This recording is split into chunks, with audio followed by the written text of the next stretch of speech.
Azad Samaj party लगातार जनहित के मुद्दों पर काम कर रही है और जिस तरह से उत्तर प्रदेश या देश भर में सरकारों द्वारा जो अन्याय किसानों के साथ, मेहनतकश लोगों के साथ और जो हक वंचित समाज है उनके साथ जो किया जा रहा है, कोई ऐसा संघर्ष नहीं जहां आजाद समाज पार्टी या भीम आर्मी के लोग उनका साथ नहीं देते। जैसे जैसे काम जनता की मदद हो रही है वैसे वैसे लोगों की आस्था मजबूत हो रही है।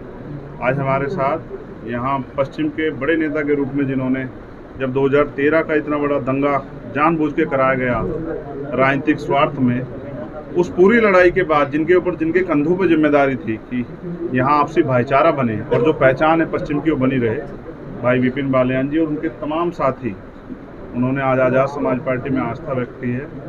और मुझे पूरा विश्वास है कि जैसे उनके जैसे सम्मानित मजबूत नेता हमारी पार्टी जुड़ेंगे, ऐसे ऐसे पार्टी पश्चिम में और मजबूत होती जाएगी। शेखर भाई, लोकसभा चुनाव आने वाले हैं, क्या भूमिका रहेगी?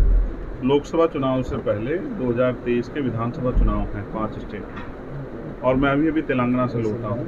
हमारा लगातार प्रयास ये चल रहा है कि जो 2023 के विधानसभा चुनाव हैं उनमें आज़ाद समाज पार्टी अच्छा प्रदर्शन करे। जैसा हमारा मजबूत संगठन यहाँ पर है, ऐसा ही हमारा मजबूत संगठन राजस्थान, मध्य प्रदेश, तेलंगाना, छत्तीसगढ़ और मिजोरम में भी है। तो अभी 2023 पे हमारी पार्टी और हमारे सम्मानित नेतागण ज़्यादा काम कर रहे हैं। 24 का चुनाव भी हम लोग मजबूती से लड़ेंगे और उसके बाद आने वाले जो भी चुनाव है वो आज़ाद समाज पार्टी प्रत्येक चुनाव में मजबूती से जो है चुनाव लड़ने का काम करेंगे। मणिपुर में हिंसा हो रही है, उस पर क्या कहेंगे आप?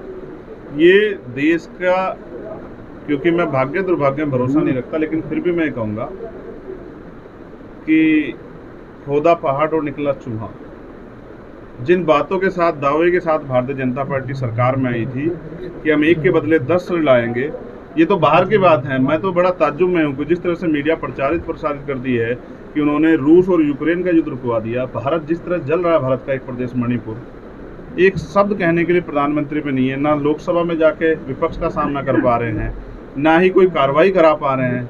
भारतीय जनता पार्टी की एक ही नीति है कि उनको चुनाव लड़ना है। बहन बेटियों के सम्मान के लिए ये पश्चिम है, पूरा देश ही हमेशा से खड़ा रहा। हमारी सभ्यता और पहचान है कि यहाँ देवियों की तरह बहन बेटियों की पूजा होती है, उनका सम्मान होता है, उनके सम्मान में तमाम तरह के बलिदान दिए जाते हैं। भारत का एक गौरवशाली इतिहास है। लेकिन बुरा ये है कि आज की सरकारों को बहन बेटियों के सम्मान से कोई मतलब नहीं है।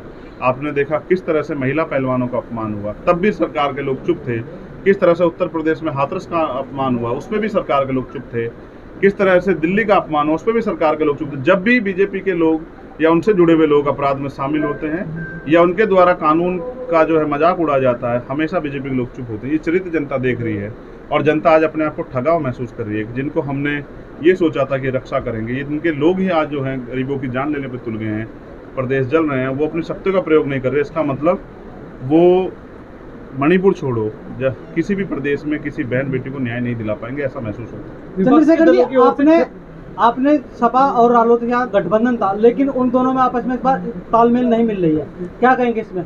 कहीं ना कहीं गठबंधन टूट रहा है 2024 को लेकर। आप दोनों पार्टी में से किसी पार्टी के कार्यकर्ता नेता नहीं है, आपको क्या पता है कि टूट रहा है जुड़ रहा है? क्योंकि जिस तरह से भाई मुझे, मेरे दोनों साथी, मुझे अभी तक किसने नहीं बताया कि टूट रहा है जुड़ रहा है।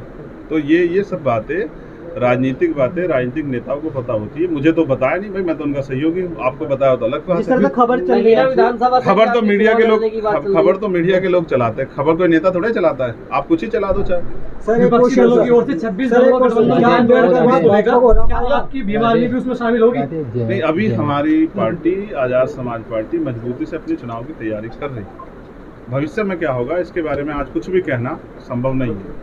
वो 26 के 26 दल में से कुछ लोग रुकेंगे या चले जाएंगे, कुछ भी नहीं कहा जाता। लोगों के बहुत सारे अपने अपने इश्यूज हैं और हमारी पार्टी अगर किसी भी अलायंस में जाएगी तो उसके अपने मुद्दे हैं, चाहे वो हक वंचित समाज के हों या किसानों के। आप मुझे बताओ, क्या एमएसपी की गारंटी देश भर में सभी सरकारें दे रही हैं?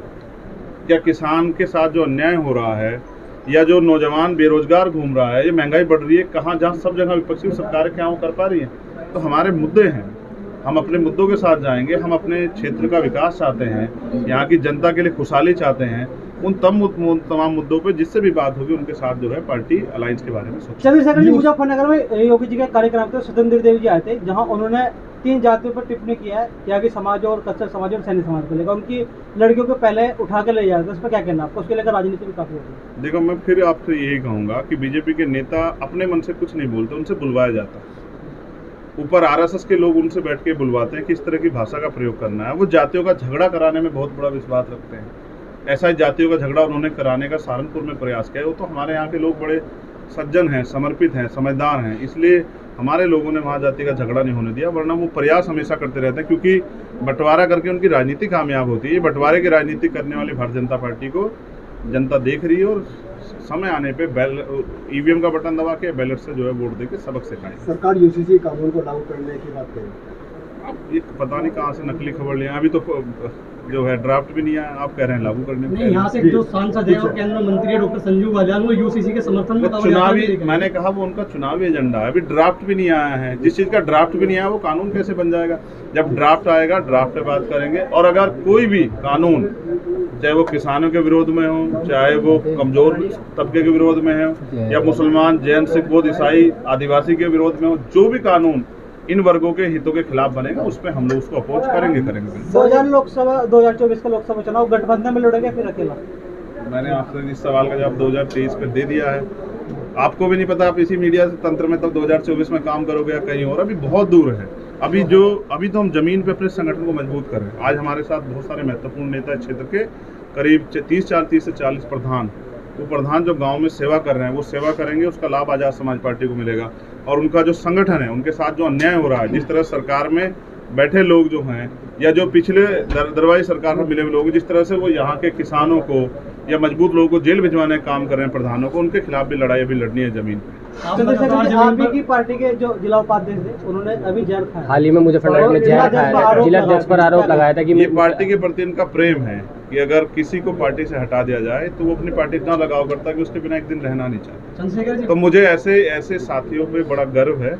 लेकिन मैं उनको ये भी कहूँगा कि अभी ये जान देना और ये सब चीजें ठीक नहीं है, उससे आगे बढ़ के अपनी पार्टी को मजबूत करना। उत्तर प्रदेश में बैठे यहाँ पर बड़ी संख्या में किसानों की फसलें जो बाढ़ से नष्ट हुई है, उस पर आप क्या कहेंगे? क्या उसके लिए भी भीम आर्मी आंदोलन करेगी किसानों के समर्थन में? मैं कह रहा हूँ हम तो आंदोलन कर ही रहे हैं, लेकिन क्या आप निकम्मी सरकार से पूछोगे उत्तर प्रदेश की कि वो किसानों की फसल पे क्या मुआवजा देगी या 2 रुपए 10 रुपए मुआवजा दिखाएगी? किसान को उसकी फसल के दाम तो दे दो। मैं फिर कह रहा हूँ, भारत में किसानी एक ऐसा पेशा है जिसमें मेहनत किसान की होती है और फसल के दाम सरकार तय करती है।